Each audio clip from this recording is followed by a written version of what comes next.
Hello everyone, welcome back to this channel पढ़ाकू लोग. My name is CS Payal Popli. Recently पढ़ाकू लोग channel पे एक video upload हुई थी रिगार्डिंग ओवरड्राफ्ट लिमिट. उस वीडियो के कमेंट सेक्शन में कुछ स्टूडेंट्स ने हमसे रिक्वेस्ट की थी कि मैम बैंक लोन और ओवरड्राफ्ट लिमिट में क्या डिफरेंसेस होते हैं उसके ऊपर वीडियो लाइए. तो फाइनली वीडियो आपके सामने है जिसमें हम बैंक लोन और ओवरड्राफ्ट लिमिट में क्या क्या डिफरेंसेस होते हैं उसके बारे में बात करने वाले हैं. तो चलिए फिर शुरू करते हैं. सबसे पहले बात की जाए ओवरड्राफ्ट लिमिट के बारे में, तो जैसे कि मैं आपको बता चुकी हूँ कि प्रीवियस वीडियो में मैं इसे कवर कर चुकी हूँ, अच्छे से समझा चुकी हूँ. तो अगर किसी ने नहीं देखा है तो यहाँ आई बटन में उसका लिंक प्लेस्ड होगा, उस पर क्लिक कीजिए और देख लीजिए.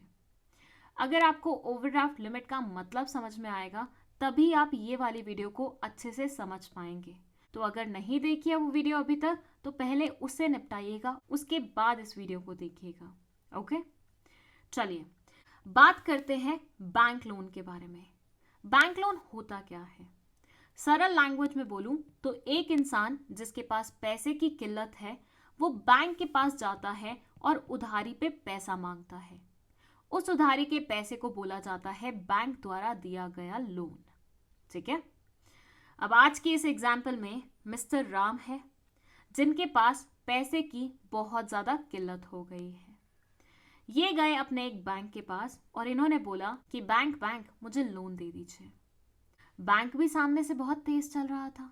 उसने पूछा खाली आधी आ गए हो या कुछ कोलैटरल साथ में लाए हो? राम जी ने बोला बिल्कुल लाया हूं ना कोलैटरल सिक्योरिटी, अपनी वाइफ के गोल्ड के नेकलेस उठा के लाया हूं आपके लिए. बैंक ने बोला फिर तो काम हो जाएगा.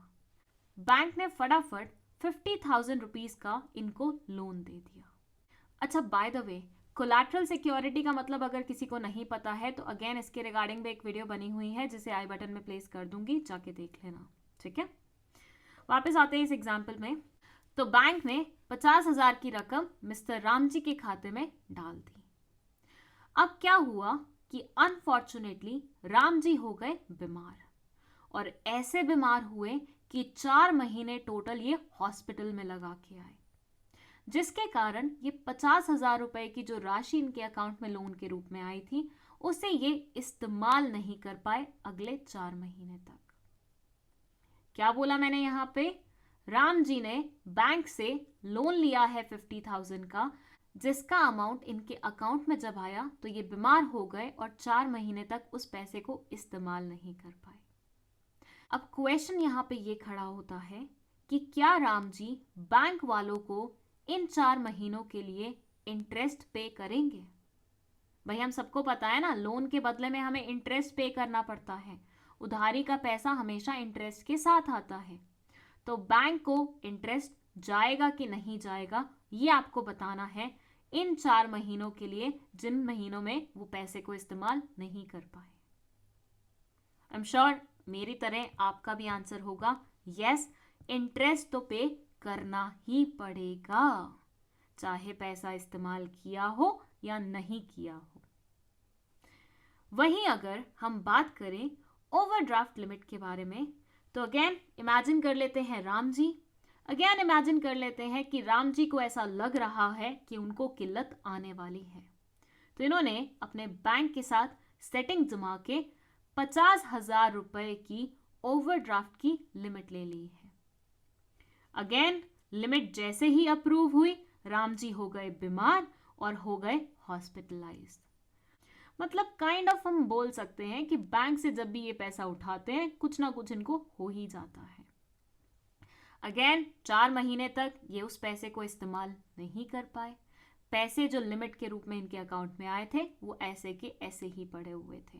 यहाँ फिर से वही क्वेश्चन खड़ा होता है कि क्या अब राम जी इंटरेस्ट देने के लिए लायबल होंगे उन 4 महीनों का जिसमें उन्होंने लिमिट का पैसा इस्तेमाल नहीं किया?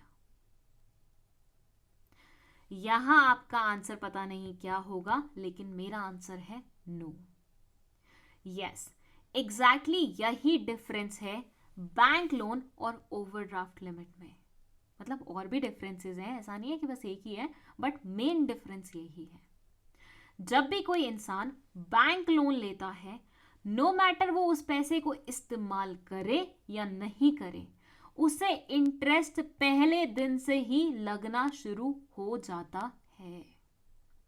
लेकिन वहीं पे अगर कोई इंसान ओवरड्राफ्ट लिमिट लेता है बैंक से, तो उस सिनेरियो में जब तक उस पैसे को वो इंसान इस्तेमाल नहीं करता तब तक उसके ऊपर इंटरेस्ट की लायबिलिटी नहीं आती है। अच्छा, एक और डिफरेंस है। यहां पे अगर राम जी बैंक से 50,000 का लोन लेने के बाद सिर्फ 30,000 ही इस्तेमाल करते, तब भी उनको पूरे अमाउंट मतलब 50,000 पे ही इंटरेस्ट देना पड़ता बैंक को। सो बिल्कुल भी पैसा इस्तेमाल ना किया हो तब भी इंटरेस्ट लगेगा, थोड़ा बहुत किया हो तब भी पूरे पैसे पे ही इंटरेस्ट लगेगा। तो यहाँ पे कितना पैसा इस्तेमाल हुआ है वो मैटर ही नहीं करता। आपने बैंक लोन लिया है, जिस दिन आपके अकाउंट में आपके खाते में पैसा क्रेडिट हुआ है उसी दिन से इंटरेस्ट की ऑब्लिगेशन आपके सर पे आके बैठ जाएगी। वहीं पे ओवरड्राफ्ट लिमिट में ऐसा नहीं होता। जब तक इंसान पैसा इस्तेमाल नहीं करता है तब तक उसके ऊपर कोई भी लायबिलिटी नहीं आती है।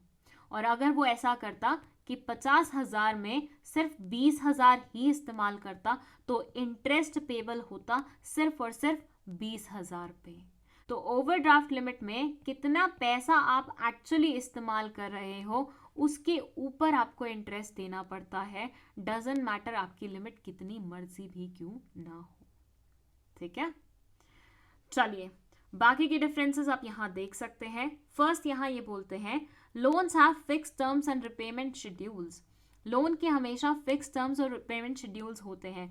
मतलब अगर आपने 5 साल के लिए लोन लिया है और 5 साल में आप हर क्वार्टर में पेमेंट करने वाले हैं, रिपेमेंट करने वाले हैं, तो उसी वे से आपको चलना पड़ेगा। जबकि ओवरड्राफ्ट लिमिट में ऐसा नहीं होता, इसके अमाउंट वेरिएबल्स रहते हैं और लिमिट बैंक द्वारा सेट की जाती है। बैंक लोन लिया जाता है लॉन्ग टर्म फाइनेंशियल रिक्वायरमेंट के लिए। अगर मुझे 10 साल के लिए पैसे चाहिए, अगर मुझे 20 साल के लिए पैसे चाहिए, तो मैं बैंक लोन के टूवर्ड्स जाऊंगी। वहीं पे अगर मुझे 2-4 महीने के लिए पैसे चाहिए तो मैं ओवरड्राफ्ट लिमिट लेना पसंद करूंगी। इंटरेस्ट रेट्स यहाँ पे थोड़े से कम होते हैं। यस, बैंक लोन्स में इंटरेस्ट रेट कंपैरेटिवली कम होते हैं, वहीं पे ओवरड्राफ्ट में इंटरेस्ट रेट्स ज़्यादा होते हैं।